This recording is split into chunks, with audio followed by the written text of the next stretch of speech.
Puncak peringatan Hari Ulang Tahun Satuan Polisi Pamong Praja ke-68, Satuan Linmas ke-56, dan Pemadam Kebakaran atau Damkar ke-99 digelar upacara secara serentak di halaman Geria Agung Palembang dan dipimpin langsung oleh Gubernur Sumatera Selatan Alex Nurdin.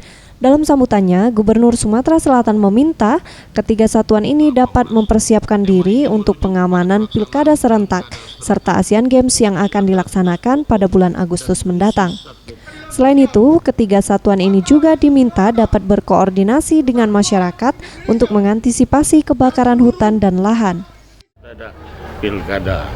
Kemudian saya tambahkan, selain pilkada serentak di sini, yang penting juga itu tidak boleh terbakar lagi.